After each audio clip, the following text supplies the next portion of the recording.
ஜோதி ரொம்ப ஏழ்மையான குடும்பத்தை சேர்ந்தவங்க. நல்லா படிச்சிருந்தோம், சரியான வேலை இல்ல. அப்பா இல்லாத வீடு அப்படின்றதுனால அம்மாவையும் தங்கச்சியும் பாத்துக்க வேண்டிய மிகப்பெரிய பொறுப்பு அவங்க கிட்ட இருக்கு. இந்தியால அவங்களுக்கு எங்கேயுமே வேலை கிடைக்காம ஈராக்ல 80,000 ரூபாய் சம்பளத்துக்கு ஒரு வேலை கிடைக்குதுங்க. அதனால ஈராக்குக்கு அவங்க போறாங்க. ஆனா அங்கதான் அவங்களுக்கு பல விபரீதங்கள் நடக்குது. 50 வயசுல இருக்கிற ஒரு பயங்கரமான நபர் நம்ம ஜோதிய மிரட்டி அங்க திருமணம் பண்ணிக்கிறாரு. திருமணமானதுக்கு அப்புறம் தான் அவன் ஒரு தீவிரவாதி அப்படின்ற மாதிரியும் நம்ம ஜோதி தெரிஞ்சுக்கிறாங்க. அதுக்கப்புறம் அங்க என்ன ஆகுது, இப்ப அங்க இருந்து நம்ம ஜோதி தப்பிச்சாங்களா இல்லையா, அங்க நடக்கிற விபரீதங்கள் என்ன, ஜோதியோட திருமண வாழ்க்கை என்னாச்சு அப்படின்னு அடுத்து அடுத்து ஒரு நொடி கூட ரெஸ்டே விடாம பரபரப்பா இந்த கதையை கொண்டு போவாங்க.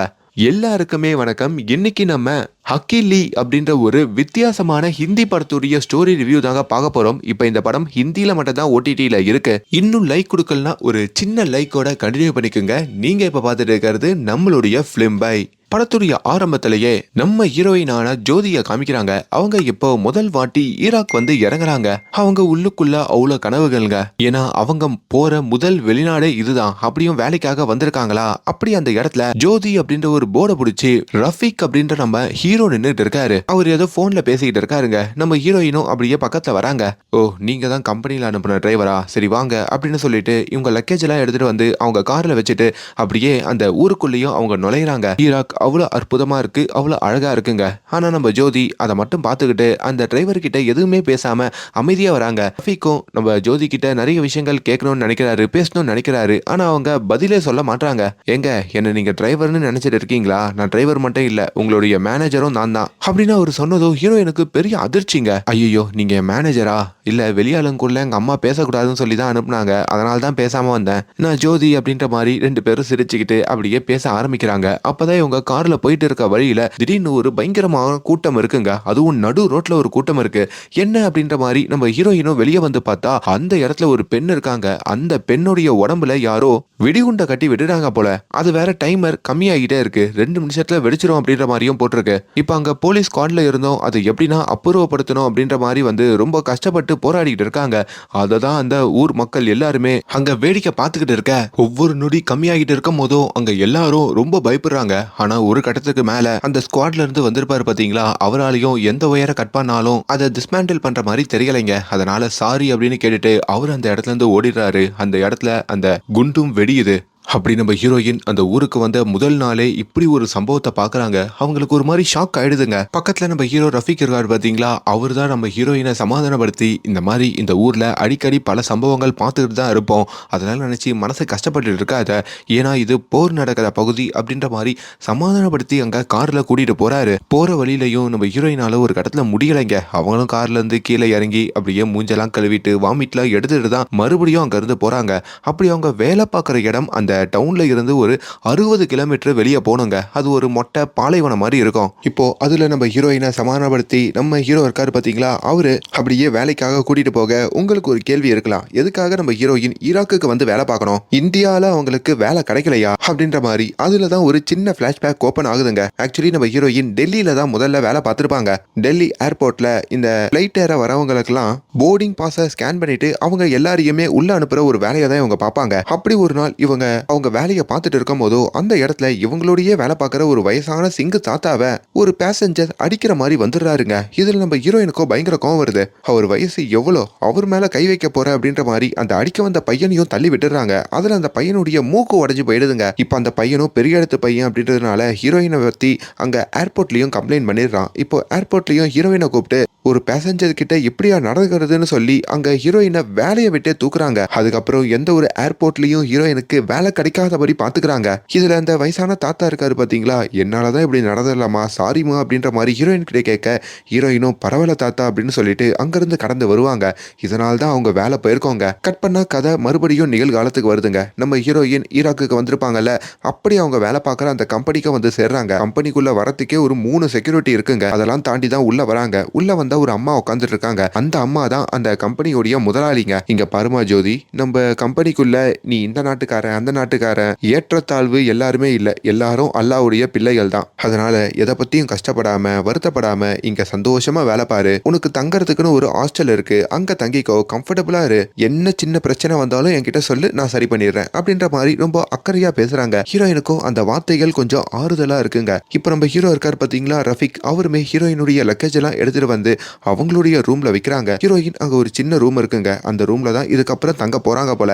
இப்ப அந்த ரூம் கதவை சாத்திட்டும் அவங்க உட்காந்து அழுதுட்டு இருக்காங்க. இப்போ மறுபடியும் இன்னொரு பிளாஷ்பேக் ஓப்பன் ஆகுது. ஹீரோயின் பஞ்சாபை சேர்ந்த பொண்ணுங்க. டெல்லியில அவங்க வேலை போனதுக்கு அப்புறம் மறுபடியும் ஒரு ஏஜென்சி கிட்ட வந்து தனக்கு எதனா ஒரு வேலை வாங்கி கொடுங்கன்ற மாதிரிலாம் கேட்பாங்க. ஆனா அவருமே இந்தியால நீ கேட்குற வேலை எதுவுமே இல்ல, ஓரளவுக்கு உனக்கு லைஃப் நல்லா இருக்கணும்னா ஈராக்ல வேணா ஒரு வேலை இருக்கு. ஆனா அங்க போறதுக்கு எல்லாரும் பயப்படுறாங்க. முக்கியமா பெண்கள் போறதுக்கு பயப்படுறாங்க. அங்க போனா 50,000 ரூபாய்க்கு உனக்கு சம்பளத்துல வேலை கிடைக்கும். அங்க செலவும் கம்மி அப்படின்றதுனால உன் வாழ்வாதாரத்துக்கு பெரிய பிரச்சனை இருக்காதுன்னு சொல்ல இப்ப ஹீரோயினும் கொஞ்சம் யோசிக்கிறாங்க.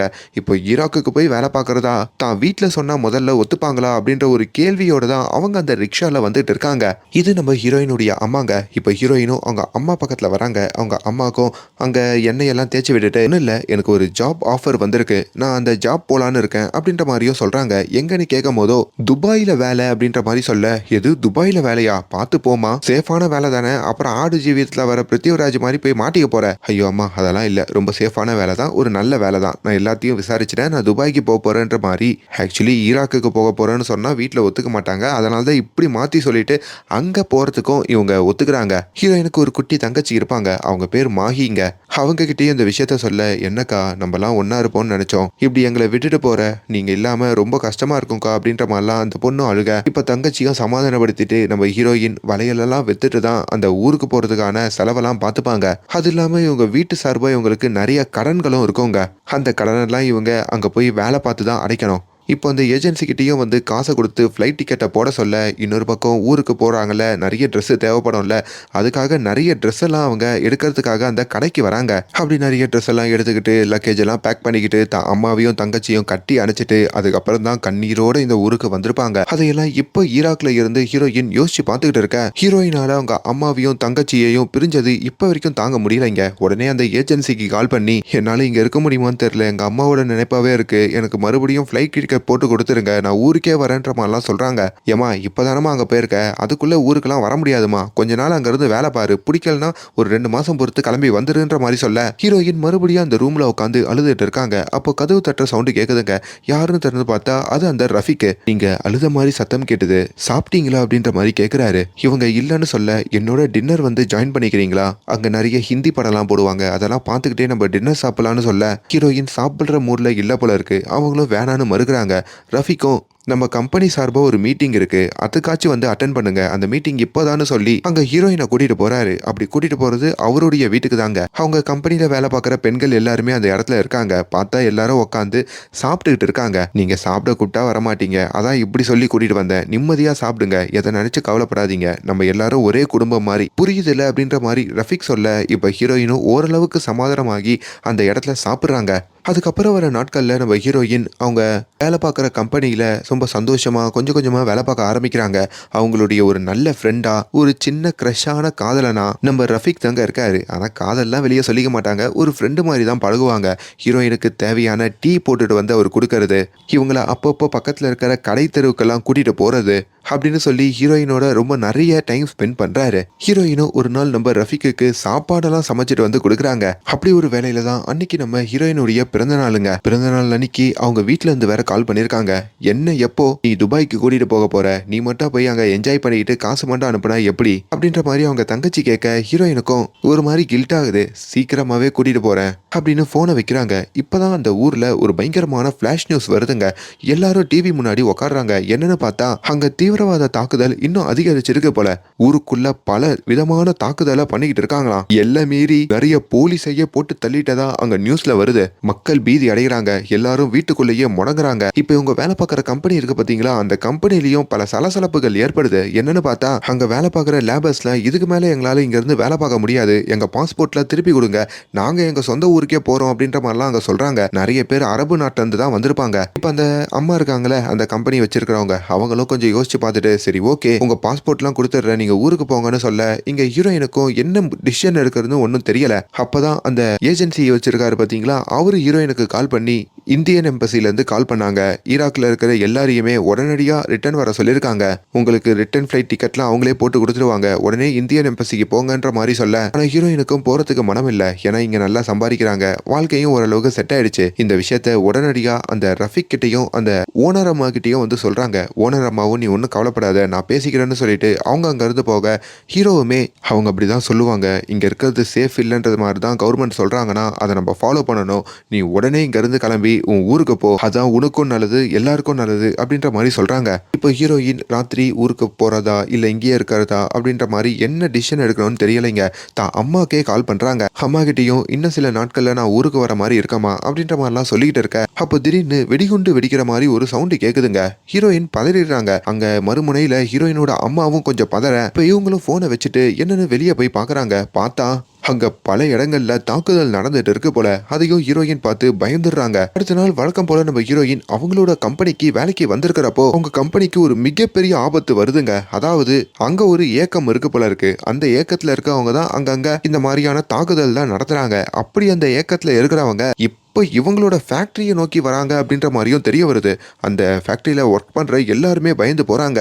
இப்போ அந்த ஓனர் அம்மாவும் நம்ம ஹீரோ ரஃபிக்கும் கீழே ஒரு பேஸ்மெண்ட் இருக்கு, அந்த இடத்துல போய் எல்லாரும் ஒளிஞ்சுக்கங்கன்னு சொல்ல ஹீரோயின் முறக்கொண்டு எல்லாரையும் அந்த பேஸ்மெண்ட்டுக்கு அனுப்புறாங்க. நம்ம ஹீரோ ரஃபிக் இருக்காரு பாத்தீங்களா, அவரு தான் கீழே அந்த பேஸ்மெண்ட்டுக்கு வந்து எல்லாரையும் உள்ள வச்சு லாக் பண்றாரு. அவரும் உள்ளதான் இருப்பாருன்னு பார்த்தா ஆனா அவர் உள்ள இல்லைங்க. நம்ம ஹீரோயின் கிட்ட பத்திரமா இருன்னு சொல்லிட்டு நான் மேல போய் சமாளிச்சுட்டு வந்துடுறேன்னு சொல்லிட்டு அவரு அங்க இருந்து மேல போறாரு. இன்னொரு பக்கம் இந்த ஏக்கத்துல இருக்கிறவங்க ஒவ்வொருத்தரா உள்ள நுழைய ஆரம்பிக்கிறாங்க. துப்பாக்கியெல்லாம் வச்சு மிரட்டுறாங்க. அப்படி மேல யார் இருப்பாங்கன்னா நம்ம ஹீரோ ரஃபிக்கு, அந்த ஓனர் அம்மா, அதுக்கப்புறம் ஒரு மேனேஜர், 3 பேர் தான் இருக்காங்க.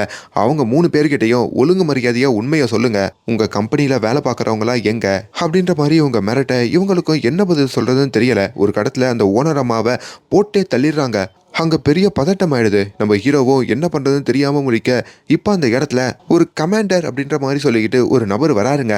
அவரு தான் அந்த ஏக்கத்தை இந்த ஊர்ல பாத்துக்கிறாரு போல. அந்த கமாண்டரும் ஒழுங்கு மரியாதையா நீங்களாச்சும் உண்மையை சொல்லுங்க, இல்லனா அந்த அம்மா மாதிரி நீங்களும் போய் சேர்ந்துருவீங்கன்ற மாதிரி சொல்ல, இப்ப அந்த மேனேஜர் இருக்கான் பாத்தீங்களா, அவன் பயந்துகிட்டு எல்லாரும் பேஸ்மெண்ட்ல தான் இருக்காங்கன்ற மாதிரி சொல்லிடுறான். அவ்வளவுதாங்க. இப்ப அந்த ஏக்கத்துல இருக்க எல்லாருமே பேஸ்மெண்ட்டுக்கு துப்பாக்கியோட நுழையிறாங்க. அங்க தப்பிச்சு ஓட நினைக்கிற ஆண்கள் எல்லாரையும் போட்டு தள்ளுறாங்க. சரண்டரான எல்லாரையுமே இப்போ அவங்க அங்கேருந்து இழுத்துட்டு போகிறாங்க. அதில் நம்ம ஹீரோயினும் இருக்காங்க. அப்படி இவங்க எல்லாரையும் இழுத்துட்டு வந்து அந்த கம்பெனிக்கு வெளியிலையும் நிப்பாட்டுறாங்க. அப்போ தான் நம்ம ஹீரோயின் அங்கே தனக்கு உதவி பண்ண அந்த அம்மா இருக்காங்களா, ஓனர் அம்மா, அவங்க போய் சேர்ந்த விஷயமும் பார்க்க தான் எவ்வளோ பெரிய டேஞ்சரில் இருக்கோன்ற மாதிரி அப்போ தான் அவங்களுக்கும் புரியுது. இப்போ அந்த கம்பெனியில் வேலை பார்க்குற அந்த மேனேஜர் இருக்காரு பார்த்தீங்களா, அவர்கிட்டையும் நம்ம ஊருக்காரங்க யாரு அப்படின்னு சொல்லி நீ தனியாக கூப்பிட்டுக்கோ, அவங்களெல்லாம் இங்கேயே விட்டுட்டு போயிடலாம், மற்ற நாட்டை சேர்ந்தவங்க எல்லாரையுமே நாங்கள் தூக்கிட்டு போயிடுவோம் அப்படின்ற மாதிரி சொல்ல, இப்போ அவங்க ஊருக்காரங்க ஒரு 10 பேருடைய பேரை அந்த மேனேஜர் கூப்பிடுறாரு.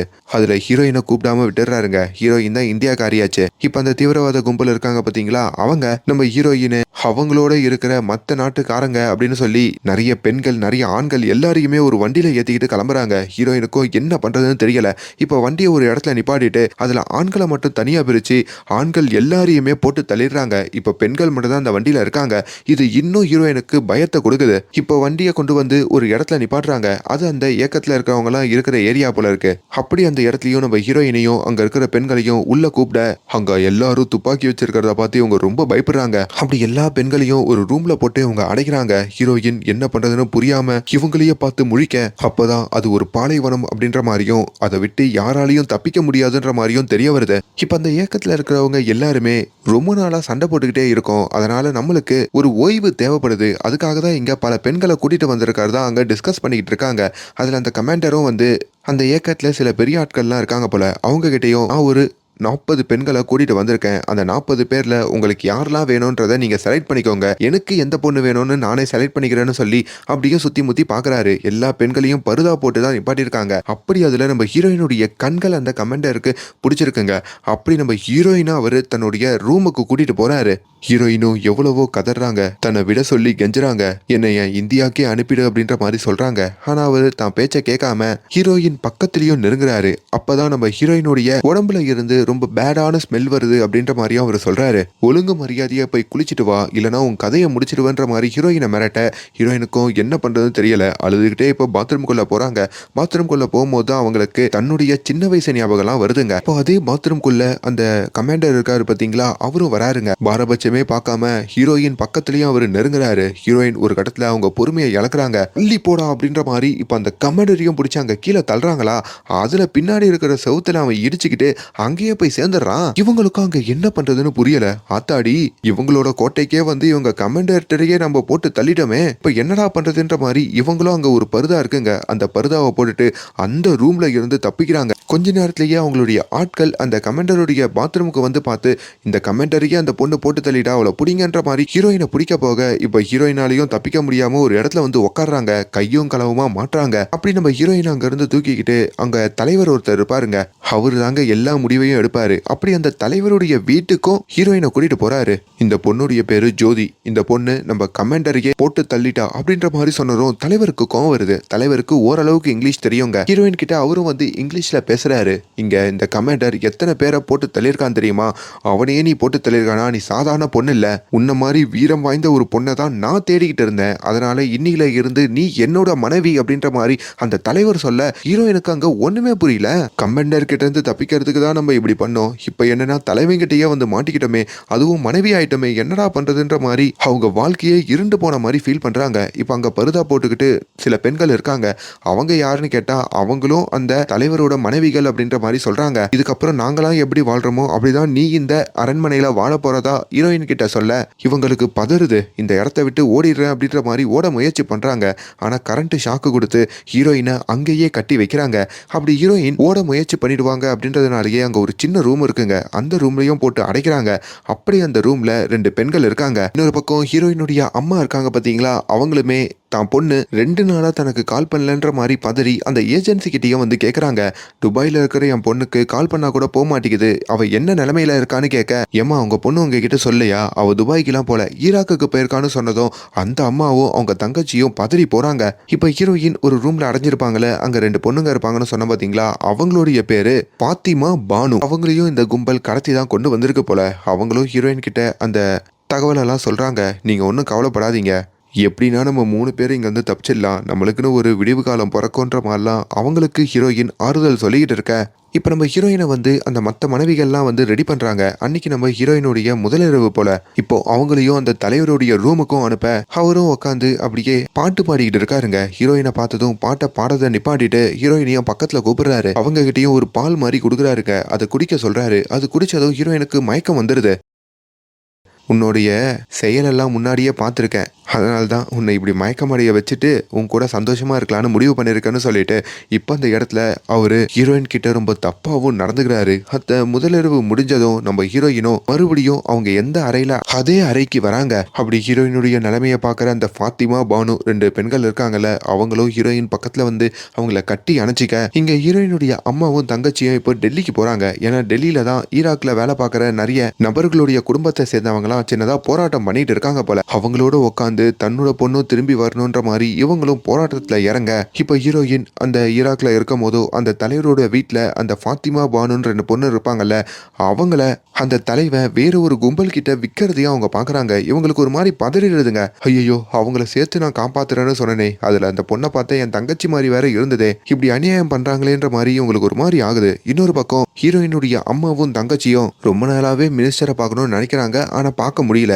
இப்ப மினிஸ்டருடைய பிஏவை வந்து பாக்குறாங்க. கதறாங்க. எதனா பண்ணி உதவி பண்ணுங்கய்யா, என் பொண்ணு ஜோதி அங்க தனியா மாட்டிக்கிட்டாயா, எப்படின்னா பண்ணி அவளை கூட்டு வாங்கய்யா அப்படின்ற மாதிரி ரொம்ப கெஞ்சி கேட்க, இப்ப ஹீரோயினுடைய போட்டோவையும் அந்த பிஏ கேட்கிறாரு. அந்த போட்டோவையும் கொடுத்துட்டு இவங்க அங்க இருந்து போறாங்க. இங்க நம்ம ஹீரோயின் வழக்கம் போல அந்த அசுரனோட தான் அவங்க வாழ்க்கைய வாழ்றாங்க. ஆமாங்க, சில நாட்கள் போகுது. அந்த தலைவனுக்கு மனைவியானதுல இருந்து ஒவ்வொரு நாளும் அந்த தலைவனோட அறையில தான் அவங்களும் தூங்குறாங்க. இப்போ ஒரு நாள் அந்த தலைவன் ரொம்ப அசந்து போய் தூங்கிக்கிட்டு இருக்காங்க. இப்போ நம்ம ஹீரோயினும் எழுந்துக்கிறாங்க. இதுதான் சரியான சந்தர்ப்பம், இப்படியாச்சும் இங்கேருந்து தப்பிச்சாகணுன்ற மாதிரி முடிவு பண்ணுறாங்க. அப்போ தான் இந்த கையில் போடுற இந்த காப்பு இருக்குது பார்த்தீங்களா, அது இருக்கிறத ஹீரோயின் அங்கே பார்க்குறாங்க. பேசாமல் இந்த காப்பை எடுத்து அந்த தலைவனோட கையில் போட்டுடலாம், அதுக்கப்புறம் அவனை எதனா பண்ணிட்டு இங்கேருந்து தப்பிச்சிடலாம் அப்படின்ற மாதிரி நினைக்க, இப்போ அவன் தூங்கிட்டு இருக்கும் போதும் மெல்ல அந்த காப்பை எடுத்துக்கிட்டு இவங்க பக்கத்தில் போகிறாங்க. அவனும் இப்படி அப்படின்னு அசைகிறானா, ஒரு வழியாக அந்த கைகள்லையும் ஹீரோயின் போடுறாங்க. போட்டதும் அந்த தலைவன் முழிச்சுக்கிறாங்க. பொண்டாட்டி என்ன பண்ணிக்கிட்டு இருக்க, ஏன் கையில் காப்பு போட்டு விட்ட, எதனா வேற மாதிரி சம்பவம் நடக்க போகுதா அப்படின்ற மாதிரி கேட்க, ஆமா அதான் நடக்க போகுது அப்படின்னு சொல்லிட்டு கீழே ஒரு கட்டை இருக்குங்க, அதை எடுத்து அந்த தலைவன் மண்டையிலேயே ஹீரோயின் அடிக்கிறாங்க.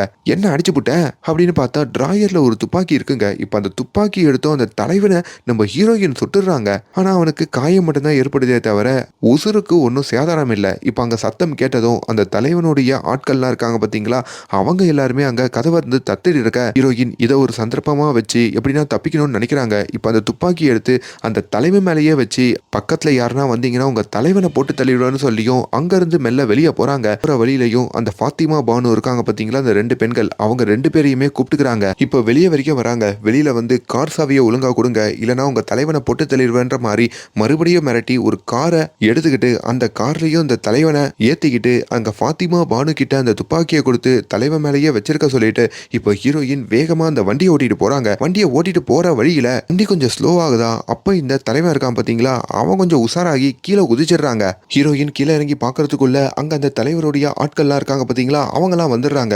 இதுக்கு மேல இருந்தா அவனுங்கிட்ட நம்ம மாட்டிப்போன்னு சொல்லி இப்போ அவங்க காரை எடுத்துக்கிட்டு வேகமா தப்பிக்கிறாங்க. அந்த இரவு முழுக்க நம்ம ஹீரோயின் அந்த காரை ஓட்டிட்டு போறாங்க. அப்படி அந்த இடத்துல இந்த ஈராக்குடைய எல்லை இருக்கும் பாத்தீங்களா, அந்த எல்லை கிட்ட போயிடுவோம், எப்படியோ அங்க ஆர்மி இருப்பாங்க.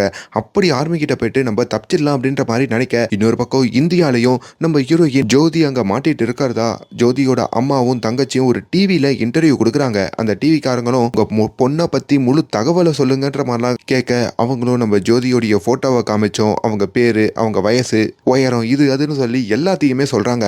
இப்போ இந்த எல்லை இருக்கு பாத்தீங்களா, அந்த எல்லைக்கும் நம்ம ஹீரோயின் வந்து சேர்றாங்க. எல்லையில இருக்கிற ஆர்மிக்காரங்களும் நீங்க யாரு என்ன ஏதுன்னு விசாரிக்க, ஹீரோயினுக்கும் இங்கிலீஷும் இல்லைன்னா ஹிந்தியும் தான் தெரியும். எப்படியும் இந்த ஃபாத்திமா பானு அங்க இருந்ததுனால அவங்க லோக்கல் லாங்குவேஜ்ல பேசி ஆர்மிக்காரங்களுக்கு புரிய வைக்கிறாங்க. இங்க தலைவனையும் அங்க இருக்கிற அவங்க கும்பல் மீட்டு அவருடைய அரண்மனைக்கே கூட்டிட்டு வராங்க. இப்போ அவங்க மனைவிகள்லாம் அந்த தலைவனை பார்த்துக்கிட்டோம், அவர் உடம்புல காயம்லாம் ஏற்பட்ட இடத்துல காயம் போட்டோம், என் புருஷனை இப்படி பண்ணிட்டு போனா அந்த பொண்ணை சும்மா விடக்கூடாது, அவ எங்க இருக்கா அப்படின்ற மாதிரியும் தேட சொல்றாங்க. அப்பதான் நம்ம ஹீரோயின் போயிட்டு ஒரு ஆர்மிக்காரரை பார்த்துருப்பாங்கல்ல, அந்த ஆர்மிக்காரனே இந்த ஏக்கத்துல தான் இருப்பான் போல இருக்கு, அவன் போட்டு கொடுத்துட்றாங்க. அவன் சேஃப்டியா இருக்கிறதுக்காக ஹீரோயினையும் அந்த ஃபாத்திமா பானுவையும் ஒரு இடத்துல வச்சிருக்கான் போல. அப்படி அந்த இடத்துக்கு ஒரு லேடி வராங்க. அங்கிட்டு வந்தோம் நம்ம ஹீரோயினை கையும் களவுமா பிடிக்கணும்னு நினைக்கிறாங்க. ஆனா அதுக்குள்ள அந்த லேடி அந்த தலைவருடைய இயக்கத்தை சேர்ந்தவங்க தான்ன்ற மாதிரி இந்த ஃபாத்திமா பானு கண்டுபிடிக்கிறாங்க. அதை ஹீரோயின் கிட்டையும் சொல்றாங்க. கொஞ்ச நேரத்துல அந்த இயக்கத்துல இருக்கிற அந்த வண்டி ஒன்று வருதுங்க. அதை பார்த்து ஹீரோயின் அப்போ நம்ம இந்த இடத்துல இருந்தோ தப்பிச்சாகணும் அப்படின்ற மாதிரி முடிவு எடுக்க, இப்போ அந்த லேடி முன்னாடி வந்து நிக்கிறாங்களா, எங்க புறப்பட்டீங்க, இல்ல எங்கேயும் இல்ல, சாப்பிட்டோம், ரெஸ்ட் எடுக்க ரூமுக்கு போறோம்னு சொல்லிட்டு இவங்க 3 பேரும் கேஷுவலா ரூமுக்கு போறாங்க. இப்போ அந்த ரூமுடைய ஜன்னலை திறந்து அதுல இருந்து பின்னாடி வழியா எஸ்கேப் ஆகி இவங்க ஒரு கார்ல வந்திருப்பாங்களே, அந்த காரையும் அங்க இருந்து எடுக்கிறாங்க. இன்னொரு பக்கம் இந்த இயக்கத்தை சேர்ந்தவங்களும் துப்பாக்கியோட நம்ம ஹீரோயின் இருக்கிற அந்த ரூம் கதவை வந்து தட்டுறாங்க. அப்பதான் ஹீரோயின் அங்க காரை எடுத்துட்டு கிளம்புறதையும் பாக்குறாங்க. இப்போ இவங்களும் அவங்களோட காரை எடுத்துக்கிட்டு ஹீரோயினை சேஸ் பண்ணலான்னு பார்க்க, ஆனா அவங்க கார் ஒரு சாக்கடையில மாட்டிக்குதுங்க. இப்போ ஹீரோயினுடைய காரும் ஒரு மணல்ல போய் மாட்டிக்குது. ஹீரோயின் நல்லபடியா அந்த மணல்ல இருந்து தான் காரை தூக்கி விட்டுட்டு அதுல இருந்து எப்படியோ வண்டியை வேகமா எடுத்து அந்த இடத்த விட்டு தப்பிக்கிறாங்க. இப்போ மறுபடியும் வண்டியை ரொம்ப வேகமா அவங்க ஓட்டிட்டு போக கொஞ்ச நேரத்திலேயே அந்த இயக்கத்தை சேர்ந்த இன்னொரு வண்டி இவங்களை சேஸ் பண்ணிக்கிட்டு வருது. அவ்வளவுதான், நம்ம கதை முடிஞ்சிருச்சுன்னு நினைக்கும் போதோ இப்போ அந்த இயக்கத்தை சேர்ந்த வண்டியில இருக்கிறவங்கள உண்மையான ஆர்மிக்காரங்க வந்து ஷூட் பண்றாங்க. அப்படி நம்ம ஹீரோயினை அந்த இடத்துல இருந்து காப்பாத்துறாங்க. அங்க ஒரு கேம்ப் மாதிரி இருக்குங்க. அந்த கேம்புக்கும் ஹீரோயினையும் இந்த ஃபாத்திமா பானுவையும் கூட்டிட்டு போறாங்க. அப்பதாங்க இவங்களுக்கு உசுரே திரும்பி வருது. இப்ப அந்த கேம்ப்ல இருக்காங்க. இப்ப ராத்திரி ஆகுது. அந்த ராத்திரி அங்க ஒரு போனை வாங்கி தான் அம்மாக்கும் ஹீரோயின் கால் பண்றாங்க. அப்படி அம்மா கிட்டையும் தங்கச்சி கிட்டையும் ரொம்ப நாள் பொறுத்து பேசுறாங்க. தான் இப்போ ஒரு கேம்ப்ல இருக்கிறதா அந்த தகவலை சொல்லி இதை உடனடியா அங்க இருக்கிற மினிஸ்ட்ரியில சொல்லி என்னை எப்படின்னா காப்பாத்த பாருங்கன்ற மாதிரியும் ஹீரோயின் கேக்குறாங்க. இன்னொரு பக்கம் ஃபாத்திமா பானு இருக்காங்க பாத்தீங்களா, அவங்களுடைய அப்பா அம்மாவும் கிடைச்சிட்டாங்க போல. அதையும் அந்த ஆர்மிக்காரர் வந்து சொன்னதும் அவங்களுக்கும் பெரிய சந்தோஷம் ஆயிடுது. இப்போ ஹீரோயின் இந்த கேம்ப்ல இருக்கிற விஷயம் இந்தியாலையும் ஒரு பேசும் பொருளா மாறுதுங்க. எப்படின்னா அவங்கள அங்க இருந்து காப்பாற்றணும்னு நினைக்கிறாங்க. ஈராக் கவர்மெண்ட் கிட்டையும் நேரடியா தொடர்பு கொண்டு கேட்கும் போதோ இஸ்லாமிய பெண்ணா இருந்தா மட்டும்தான் எங்களால விடுவிக்க முடியும், இல்லைன்னா எங்களுக்கு ஆப்ஷன் இல்லை அப்படின்ற மாதிரி அவங்க சொல்ல, ஏன்னா அங்க ஏக்கத்துடைய கண்ட்ரோல்ல நிறைய பெண்கள் சிக்கியிருக்காங்க போல. அதனால இப்போ இந்தியன் கவர்மெண்ட்ல இருந்து ஹீரோயினை ஒரு இஸ்லாமிய பெண் அப்படின்ற மாதிரி அடையாளப்படுத்திடலாம் அப்படின்னு ஒரு ஐடியா பண்ணி இந்த தகவலையும் ஈராக் ஆர்மியில இருக்கிற அந்த கேம்ப்ல இருக்கிற அந்த மேஜர் கிட்டையும் சொல்றாங்க. அப்படி ஹீரோயினுக்கு முடியெல்லாம் வெட்டி கண்ணாடியெல்லாம் மாட்டி விட்டு அவங்கள ஒரு இஸ்லாமிய பெண்படி அங்க மாத்துறாங்க. இந்தியால இருந்து ஒரு ஃபேக்கான பாஸ்போர்ட்டை ரெடி பண்றாங்க. அதுலயும் ஹீரோயினுடைய பேரை ஒரு இஸ்லாமிய பெண்ணுடைய பேரா மாத்தி அதை வச்சு அவங்களை எப்படின்னா இந்தியாவுக்கு கொண்டு வரணும்னு நினைக்கிறாங்க. இப்போ ஈராக்ல இருந்து ஒரு ஃபிளைட் போதுங்க. அந்த ஃபிளைட்ல அங்க இருக்கிற இந்தியர்கள் எல்லாரையும் ஏத்திக்கிட்டு இந்தியாவுக்கு வந்து சேர்றது தான் இவங்களோட பிளான். ஆனா நேரடியா இந்தியாவுக்கு வர முடியாதனால அரபு நாடுகளுக்கு வந்துட்டு அந்த இடத்துல இருந்து இன்னொரு ஃபிளைட் பிடிச்சி இவங்க இந்தியாவுக்கு வருவாங்க போல. அப்படி அதுக்கான ப்ரிப்பரேஷன்லயும் நம்ம ஹீரோயின் இறங்கி இப்போ அந்த இடத்துல இந்த ஃபாத்திமா பானு கிட்டையும் பார்த்துருங்கன்ற மாதிரி கட்டி அணைச்சிட்டு இப்போ அவங்க அந்த கேம்ப்ல இருந்து கிளம்புறாங்க. அந்த மேஜர் கிட்டையும் பெரிய நன்றியை சொல்லிட்டு இவங்க ஒரு வண்டியில ஏறுறாங்க. அங்க இவங்களுக்கு ரெடியான அந்த ஃபேக்கான பாஸ்போர்ட் எல்லாம் கொடுக்குறாங்க. இப்போ ஹீரோயின் ஏர்போர்ட்குள்ளேயும் நுழையிறாங்க. அதே வேலையில தான் இன்னொரு பயங்கரமான சம்பவமும் நடக்குதுங்க. அது என்னன்னா ஹீரோயினுடைய அம்மா ஒரு இன்டர்வியூ கொடுத்துருப்பாங்க பாத்தீங்களா, அந்த இன்டர்வியூ இப்போ டிவியில ஒளிபரப்பாகுது. அது ஒரு இன்டர்நேஷனல் சேனல். அதுல ஹீரோயினுடைய பேரு ஜோதி அப்படின்ற மாதிரியும் அவங்க போட்டோ உயரம் அப்படின்னு சொல்லி எல்லா தகவலையும் அதுல சொல்லுவாங்கல்ல, அதெல்லாம் தெரிய வருது. அந்த சேனல் இப்போ ஈராக்லயும் ஒளிபரப்பாக அந்த சேனலை பார்த்த இந்த ஏக்கத்தை சேர்ந்தவங்கலாம் பயங்கரமா டென்ஷன் ஆகுறாங்க. அப்ப இந்த பொண்ணு தான் நம்ம கிட்ட வந்து வாளாத்திட்டு போயிருக்கா, அந்த பொண்ணுடைய போட்டோ கிடைச்சிருச்சு, இதை வச்சு அந்த பொண்ணை இன்னும் எல்லா இடத்துலயும் தேடுங்கன்னு சொல்லியும் அந்த இயக்கத்தின் தலைவருடைய மனைவிகள்லாம் இருப்பாங்க பாத்தீங்களா, அவங்க அந்த போட்டோவை அப்படியே சர்க்குலேட் பண்றாங்க. ஹீரோயினும் ஏர்போர்ட் வராங்க. அங்க இந்த பாஸ்போர்ட் எல்லாம் பாக்குற அதிகாரிகிட்டையும் பாஸ்போர்ட்டை கொடுக்குறாங்க. அவரும் ஹீரோயினோட பாஸ்போர்ட்டை பார்த்துட்டு சரி உள்ள போங்க அப்படின்ற மாதிரி அனுப்ப உள்ள இந்த செக்யூரிட்டி எல்லாம் செக் பண்றாங்க. அவரும் ஹீரோயின் கிராஸ் ஆகுறப்போ அவங்கள குறுகுறுன்னு பார்க்க கொஞ்ச நேரத்துல அங்க இருக்கிற எல்லாருக்குமே நம்ம ஹீரோயினுடைய போட்டோ பரவுதுங்க. அதாவது அந்த ஏக்கத்துல இருந்து இந்த பொண்ணை நீங்க பாத்தீங்கன்னா உடனடியா எங்களுக்கு பிடிச்சு கொடுங்க, உங்களுக்கு தக்க சன்மானம் வழங்கப்படும் அப்படின்ற மாதிரியும் சொல்றாங்க. இப்போ உடனடியா அந்த செக்யூரிட்டி இருக்காரு பாத்தீங்களா, அவருக்கு அங்க தெரிய வருது செக்யூரிட்டியும் இந்த தலைவருடைய இயக்கத்துல தான் இருப்பாரு. அவர் இந்த தகவலை கொடுத்துட்டு அந்த பொண்ணு ஏர்போர்ட்ல தான் இருக்கா, இங்க வந்தா நீங்க பிடிச்சிடலான்ற மாதிரி சொல்ல, இப்ப அந்த தலைவன் இருக்கான் பாத்தீங்களா, அவன் என்ன போட்டுத்தள்ள முயற்சி பண்ண இந்த ஜோதியை நான் விடமாட்டேன், அவ இந்தியாவுக்கு போறாளா, அவ கதையை இங்கேயே முடிக்கிறேன்னு சொல்லி தன்னோட ஆட்கள் எல்லாரையும் கூப்பிட்டுக்கிட்டு ஏர்போர்ட்டுக்கே வந்துடுறாருங்க. ஹீரோயினும் ஃபிளைட்டுக்காக கொஞ்ச நேரம் வெயிட் பண்ணிட்டு இருக்காரு. ஆனா அந்த ரன்வேவையே க்ளோஸ் பண்ணிடுறாங்க. இவங்களுக்கு அப்பதான் புரியுது உள்ளுக்குள்ள அந்த ஏக்கத்தை சேர்ந்தவங்களாம் வந்துட்டாங்கன்ட்டு. ஐயோ இப்ப என்னடா பண்றது, எங்கடா போறதுன்னு சொல்லி என்ன பண்றதுன்னு தெரியாம அங்க ஒரு மேல் பாத்ரூம் இருக்குங்க, அதுக்குள்ளேயும் போய் ஹீரோயின் ஒளிஞ்சுக்கிறாங்க. இங்க இந்தியாவுக்கும் தகவல் வருதுங்க, அதாவது இயக்கத்தை சேர்ந்தவங்களாம் ஏர்போர்ட்டுக்குள்ள பூந்துட்டாங்கன்ற மாதிரி. அப்படி பாத்ரூம்குள்ள ஒளிஞ்சிட்டு இருக்க ஹீரோயினோ என்ன பண்றதுன்னு தெரியாம பாத்ரூம் ஜன்னல் வழியா தப்பிச்சு மொட்டை மாடியில இருக்கிற டேங்குக்கு போயிடுறாங்க. அப்படி அந்த தண்ணி டேங்க் இருக்குங்க, அந்த தண்ணி டேங்க்குள்ளேயும் மூச்சை பிடிச்சி உள்ள உக்காந்துக்கிறாங்க. கொஞ்ச நேரத்துல இவங்க எல்லாரும் வந்து செக் பண்ணிட்டு போனதுக்கு அப்புறம் அவங்க வெளியே வராங்க. இங்க இந்த தலைவனும் ஏர்போர்ட்டுக்கு வந்து ரொம்ப தீவிரமாவே ஹீரோயினை தேடிக்கிட்டு இருக்க, இப்ப ஹீரோயினும் மொட்டை மாடியில வந்து யாருன்னா தன்னை பாக்குறானா அப்படின்ற மாதிரி சுத்தி முத்தி பாக்குறாங்க. அப்பதான் பின்னாடி துப்பாக்கியோட ஒரு மர்ம நபர் வந்து மேல கை வைக்கிறாங்க. அந்த நபர் யாருன்னு பார்த்தா அந்த ரஃபிக்கு. அவன் ஹீரோயினை பார்த்ததும் ரொம்ப சந்தோஷப்படுறாங்க. தானும் அந்த ஏக்கத்துல வலுக்கட்டாயமா சேர்க்கப்பட்டுட்டேன், எனக்கு வேற ஆப்ஷன் இல்ல, ஆனா நீ ஒன்னும் பயப்படாத, அதோ தூரத்துல இருக்குல்ல அந்த ஃபிளைட்ல உன்னை எப்படின்னா ஏற வைக்கிறேன், அதுதான் இந்தியா போற ஃபிளைட்டு, அதுக்கு நான் 2 விஷயம் பண்ண போறேன். ஒன்னு இப்போ கரண்ட்டை கட் பண்ணிடுவேன், நீ அந்த நேரத்துல ஓடி போய் அந்த ஃபிளைட்ல ஏறிடு. ஆமா நான் இப்போ மொட்டை மாடியில இருக்கேன், கீழே எப்படி குதிக்கிறது, அடிபட்டுருமேன்ற மாதிரி ஹீரோயின் சொல்ல, அதெல்லாம் பாத்துக்கணும், இதுதான் உனக்கு கடைசி வாய்ப்பு அப்படின்ற மாதிரியும் அந்த ரஃபிக் சொல்றாரு. ஹீரோயின் பிரியறதுக்கு முன்னாடி அங்க ஒரு சின்ன லெட்டரையும் ஹீரோயின் கிட்ட கொடுக்குறாரு.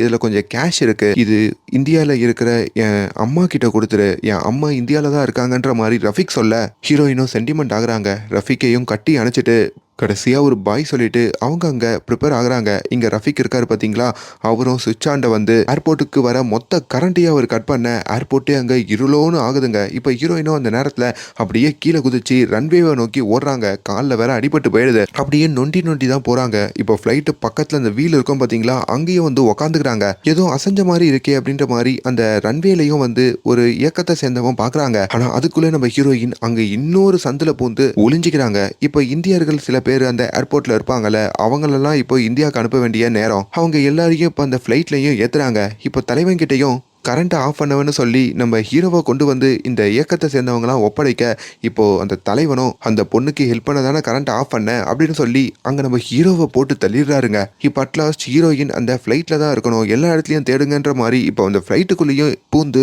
எல்லா இடத்துலையும் தேடுறாங்க. ஆனால் தேடியும் ஹீரோயின் கிடைக்கல. இப்போ இவங்களுக்கும் வேற வழி இல்லை. சரி ஓகே ஃப்ளைட்டை எடுங்க அப்படின்ற மாதிரி சொல்ல, இப்போ அந்த இடத்துல இருந்து அந்த ஃப்ளைட்டு கிளம்புதுங்க. உள்ள இருக்கிற இந்தியர்களுக்கு தான் அப்பதான் மூச்சே வருது. கொஞ்ச நேரத்திலேயே அந்த ஃப்ளைட் அப்படியே வானத்துல பறக்க, ஹீரோயின் எங்க போனாங்கன்னு கேட்டீங்கன்னா, இந்த ஃப்ளைட்டுடைய வீல் இருக்கும் பாத்தீங்களா, அந்த வீல் இருக்கிற இடத்துல தான் அவங்க ஒளிஞ்சிருப்பாங்க. அப்படி அதுல ஒளிஞ்சது மூலியமா அவங்க தப்பிக்கிறாங்க. ஃப்ளைட் நேரா அரபு நாடுகளுக்கு வந்து தான் இறங்குது. அப்படி அந்த ஃப்ளைட் நிக்கிறப்போ அந்த ரன்வேல நம்ம ஹீரோயின் பொத்துன விழுறாங்க. கொஞ்ச நேரத்துல போலீஸ்காரங்க ஆம்புலன்ஸ்லாம் வந்து ஹீரோயினை காப்பாத்த, அது ஜோதி அப்படின்ற மாதிரி தெரிஞ்சதும் இப்போ ஹீரோயினை நல்லபடியாக இந்தியாவுக்கும் அனுப்பி வைக்கிறாங்க. ஸோ எவ்வளோ கஷ்டப்பட்டு தான் ஹீரோயின் அங்கேருந்து பிழைச்சி வந்திருப்பாங்க. அட்லாஸ்ட் ஹீரோயின் தன்னோட குடும்பத்தோட பஞ்சாபில் ஒரு சின்ன வேலையை பார்த்துக்கிட்டு நிம்மதியாக வாழ்கிற மாதிரி காமிக்க, ஹீரோயின் கிட்ட அந்த ஹீரோ கொடுத்துருப்பாருல ஒரு லெட்டர், அந்த லெட்டர் தான் அம்மாவுக்கு கொடுக்கணும், அதில் பணம் இருக்குன்னு சொல்லியிருப்பாரு. அதையும் டெபாசிட் பண்ணுறதுக்காக ஹீரோயின் அங்கே வராங்க. பார்த்தா அந்த லெட்டர் படிக்கும் போது தான் தெரியுது, அது நம்ம ஹீரோயின் வேலை செஞ்சதுக்காக அந்த ரஃபிக் கொடுத்த காசுங்க. உனக்குன்னு கொடுத்தா வாங்கிக்க மாட்டேன், அதை இப்படி கொடுத்ததா அங்கே லெட்டரில் போட்டிருக்கு. இதை பார்த்து ரஃபிக்கு நினச்சி ஹீரோயின் கண் கலங்கி அழுக. ஸோ இப்படி இந்த படத்தோட கதை முடியுதுங்க. ஒரு வித்தியாசமான படம் பார்க்கணும்னு நினச்சிங்கன்னா கண்டிப்பாக இந்த படத்தை பாருங்கள். ஒரு பரபரப்பாக கடைசி நொடி வரைக்கும் இந்த படம் உங்களை என்கேஜ் பண்ணி வச்சுருக்கோம். அண்ட் மேலும் இந்த மாதிரியான வீடியோஸை தொடர்ந்து பார்க்கறதுக்கு நம்மளுடைய சேனலை சப்ஸ்கிரைப் பண்ணுங்கள். Thank you so much.